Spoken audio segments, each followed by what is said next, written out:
ನಮಸ್ತೆ ಎಲ್ಲರಿಗೂ. ನಾನಿವತ್ತೊಂದು ಕೆಲಸದ ವಿಡಿಯೋ ಮಾಡಬೇಕು ಅಂತ ಇದ್ದೇನೆ. ಮುಂದೆ ಯಾವ ಕೆಲಸ ಅಂತ ನೋಡೋಣ ಫ್ರೆಂಡ್ಸ್.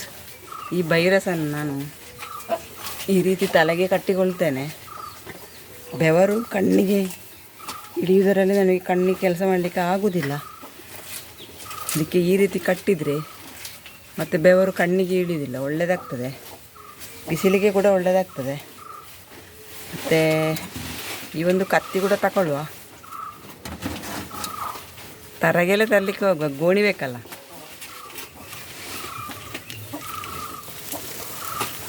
ಈ ಗೋಣಿಯಲ್ಲಿ ನಾವು ತುಂಬಿಸಿ ತರುವ. ಮತ್ತು ಸ್ವಲ್ಪ ನೀರು ಕೂಡ ತಗೊಳ್ಳುವ.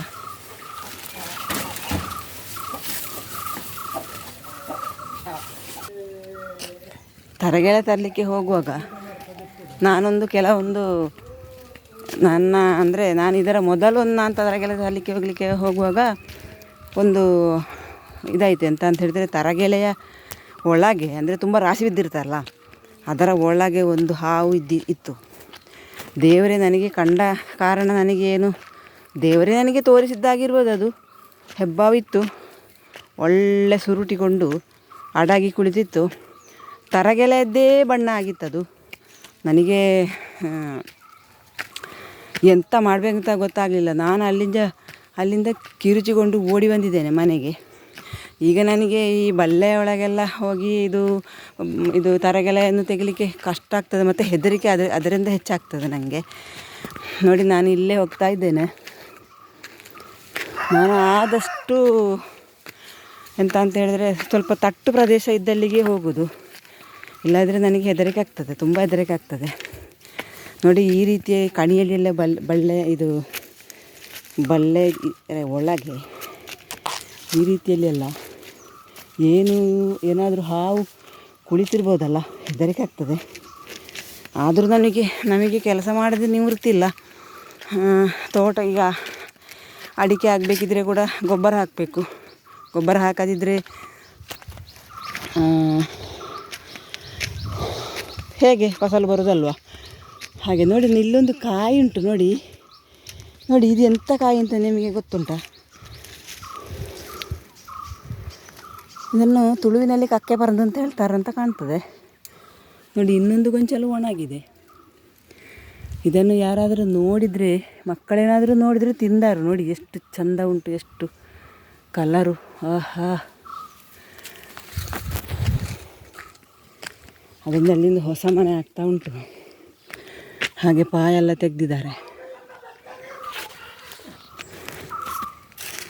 ನೋಡಿ ಫ್ರೆಂಡ್ಸ್, ನಾನು ಈ ದಾರಿಯಲ್ಲೇ ಹೋಗ್ತಾ ಇದ್ದೇನೆ. ತರಗೆಲೆಲ್ಲ ಸಾಧಾರಣ ತುಂಬ ಉಂಟು, ಇಲ್ಲಿ ಬಿದ್ದುಕೊಂಡು ಉಂಟು. ನೋಡಿ, ಇದನ್ನೆಲ್ಲ ಇನ್ನೂ ರಾಶಿ ಮಾಡಬೇಕು. ನಾವು ಸ್ವಲ್ಪ ತಟ್ಟು ಇದ್ದ ಪ್ರದೇಶದಲ್ಲೇ ನೋಡುವ. ಇಲ್ಲ ಇದ್ದರೆ ನನಗೆ ಹೆದರಿಕೆ ಆಗ್ತದೆ. ಏನಾದರೂ ಹಾವು ಏನಾದರೂ ಸುರುಟಿಕೊಂಡು ಉಂಟು ಅಂತ ಹೆದರಿಕೆ ಆಗ್ತದೆ. ಆದರೆ ನಾವು ನೋಡಿಕೊಂಡು ಕೆಲಸ ಮಾಡೋಣ. ಮಾಡದೇ ಎಂತ ಮಾಡೋದಲ್ಲ. ಕೃಷಿ ಮಾಡಬೇಕಿದ್ರೆ ಸ್ವಲ್ಪ ಕಷ್ಟ ಉಂಟು. ನೋಡಿ, ಇಲ್ಲೆಲ್ಲ ಸ್ವಲ್ಪ ಈ ತಟ್ಟು ಇದ್ದಲ್ಲಿ ನಾನು ಸ್ವಲ್ಪ ಈ ತರಗಳನ್ನೆಲ್ಲ ಒಟ್ಟು ಮಾಡ್ತೇನೆ.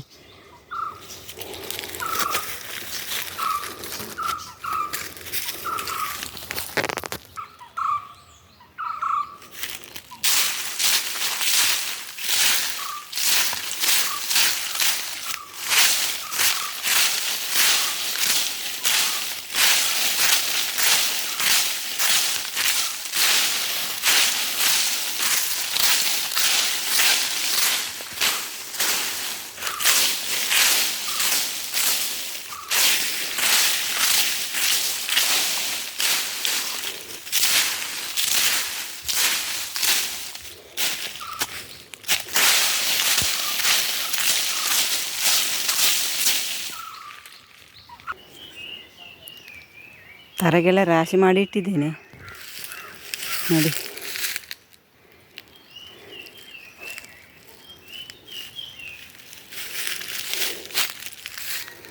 ಕೆಲವರು ತರಗೆಲೆಯನ್ನು ತೆಂಗಿನ ಬುಡಕ್ಕೆ ಮತ್ತು ಕಂಗಿನ ಬುಡಕ್ಕೆ ತರಕಾರಿ ಬುಡಕ್ಕೆಲ್ಲ ಹಾಕ್ತಾರೆ. ಆದರೆ ಅದನ್ನು ಹಾಗೆ ಹಾಕೋದರಿಂದ ನೀರಿನ ಪಸೆ ಉಳಿಲಿಕ್ಕೆ ಒಳ್ಳೆಯದಾಗ್ತದೆ ಅಂತ ಹೇಳ್ತಾರೆ. ಹೌದು ಕೂಡ. ಮತ್ತು ನಾವೇನು ಮಾಡ್ತೇವೆ ಅಂತ ಹೇಳಿದ್ರೆ ಇದನ್ನು ಹಟ್ಟಿಗೆ ಹಾಕ್ತೇವೆ. ಹಟ್ಟಿಗೆ ಹಾಕಿ ಅಂದರೆ ದನದ ಹಟ್ಟಿಗೆ ಹಾಕ್ತೇವೆ ನಾವು. ಹಟ್ಟಿ ಗೊಬ್ಬರ ಮಾಡಲಿಕ್ಕೆ ಬೇಕಾಗಿ ಅದು ಇನ್ನೂ ಒಳ್ಳೆಯದಾಗ್ತದೆ ತೋಟಕ್ಕೆಲ್ಲ. ಅಂದರೆ ನಾವು ಸಾವಯವ ಗೊಬ್ಬರ ಅಂದರೆ ರಾಸಾಯನಿಕ ಗೊಬ್ಬರಕ್ಕಿಂತ ಇದು ಒಳ್ಳೆಯದು. ರಾಸಾಯನಿಕ ಗೊಬ್ಬರ ಹಾಕಿದರೆ ಏನಾಗ್ತದೆ ಅಂತ ಹೇಳಿದರೆ ಒಳ್ಳೆ ಹುಲಸಾಗಿ ಬೆಳೀತದೆ. ಆದರೆ ಬೆಳೆದ್ರೆ ಏನಾಗ್ತದೆ ಅಂತ ಹೇಳಿದ್ರೆ ಈ ಗಾಳಿ ಬರುವಾಗ ಮಳೆಗಾಲದಲ್ಲೆಲ್ಲ ಅದು ಮುರಿಯುವ ಚಾನ್ಸಸ್ ತುಂಬ ಉಂಟು. ಈ ಸಾವಯವ ಗೊಬ್ಬರ ಹಾಕಿದರೆ, ನಾವು ಹಟ್ಟಿ ಗೊಬ್ಬರ ಎಲ್ಲ ಹಾಕಿದರೆ ಅದು ತೋಟಕ್ಕೆ ಅದು ಒಳ್ಳೆಯದು ಕೂಡ. ಮತ್ತು ಬೇಗ ಮುರಿಯುವುದಿಲ್ಲ ಬೇಗ. ಹಾಗೆ ನಾವು ಹಟ್ಟಿ ಗೊಬ್ಬರವನ್ನೇ ಹೆಚ್ಚು ಎಲ್ಲ ಕೃಷಿಗೂ ಇಲ್ಲಿ ಉಪಯೋಗಿಸ್ತೇವೆ. ಇದು ಕಂಗು, ತೆಂಗು, ಬಾಳೆಗೆ ಹಾಕೋದಿಲ್ಲ ಗೊಬ್ಬರ ಅಷ್ಟೆಲ್ಲ.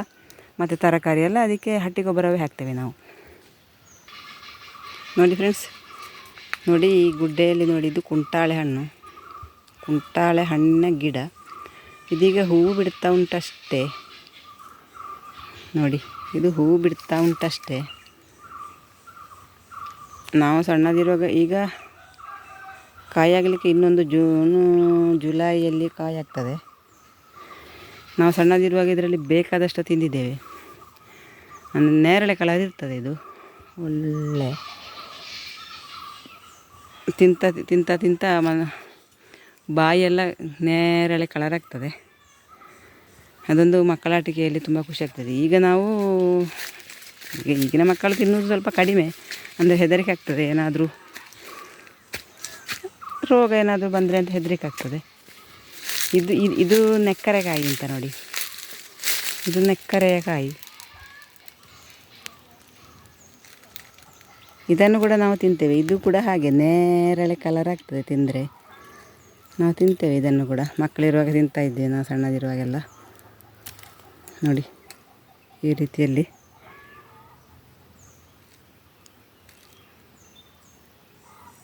ಒಳ್ಳೆ, ಇದನ್ನು ಕೂಡ ನಾವು ತಿಂತಾಯಿದ್ದೇವೆ. ಇದು ಈ ಕಲರ್ ಆಗ್ತದೆ ತಿಂತಾಯಿದ್ದೀವಿ. ಇದು ಹಣ್ಣಾಗ ಒಳ್ಳೆ ರುಚಿ ಇರ್ತದೆ, ಒಂಥರ ಸಿಹಿ, ಒಗರು ಸಿಹಿ ಇರ್ತದೆ ಇದರಲ್ಲಿ.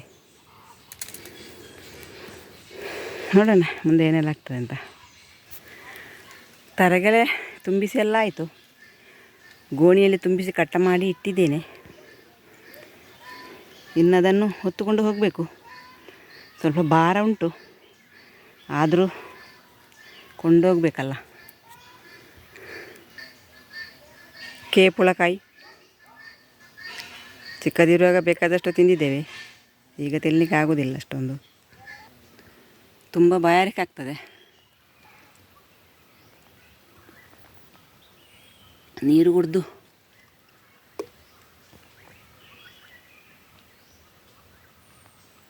ಮತ್ತೆ ಮೆಲ್ಲಗೆ ಹೋಗುವ. ಸ್ವಲ್ಪ ಆಯಾಸ ಹೋಗಲಿ, ಸ್ವಲ್ಪ ನಡ್ಕೊಂಡು ಹೋಗ್ಲಿಕ್ಕೆ ಉಂಟಲ್ಲ, ತುಂಬ ಆಯಾಸ ಆಗ್ತದೆ. ಈಗ ತುಂಬ ಬಿಸಿಲು ಅಂದರೆ ತಡಿಲಿಕ್ಕೆ ಆಗೋದಿಲ್ಲ, ಅಷ್ಟು ಬಿಸಿಲು, ಅಷ್ಟೇ ಬೆವರು ಕೂಡ.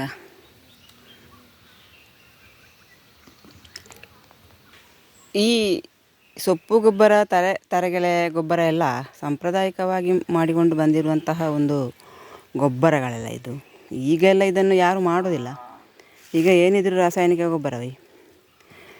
ಮತ್ತು ಸಂಪ್ರದಾಯವಾಗಿ ಅಂದರೆ ಈ ತುಳುನಾಡಿನಲ್ಲಿ ಸಂಪ್ರದಾಯವಾಗಿ ಮಾಡುವಂತಹ ಕೆಲಸಗಳು ತುಂಬ ಉಂಟು, ಈಗಲೂ ಉಂಟು. ಇನ್ನೊಂದು 10 ವರ್ಷದಲ್ಲಿ ಇದೆಲ್ಲ ಖಂಡಿತವಾಗಿ ಮಾಯ ಆಗ್ಬೋದು ಅಂತ ನನ್ನೊಂದು ಅಂದಾಜು. ಮತ್ತು ನಾವು ಏನಿದ್ರೂ ಯೂಟ್ಯೂಬಲ್ಲಿ ನೋಡಬೇಕಷ್ಟೇ. ಆ ಒಂದು ಪರಿಸ್ಥಿತಿಗೆ ಮುಟ್ಟೋ ಸಾಧ್ಯತೆಗಳು ತುಂಬ ಉಂಟು ಅಂತ ಕಾಣ್ತದೆ.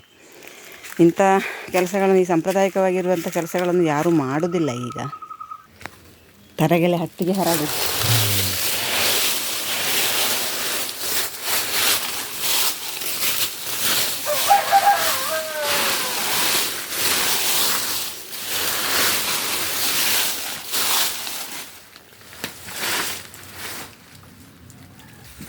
ಫ್ರೆಂಡ್ಸ್, ವಿಡಿಯೋ ಲೈಕ್ ಆದರೆ ಶೇರ್ ಮಾಡಿ ಮತ್ತು ಸಬ್ಸ್ಕ್ರೈಬ್ ಮಾಡಲಿಕ್ಕೆ ಮರಿಬೇಡಿ. ಮುಂದಿನ ಏನಾದರೂ ಒಂದು ವಿಡಿಯೋದೊಂದಿಗೆ ನಿಮ್ಮ ಮುಂದೆ ಬರ್ತೇನೆ. ಅಲ್ಲಿ ತನಕ ನಮಸ್ಕಾರ.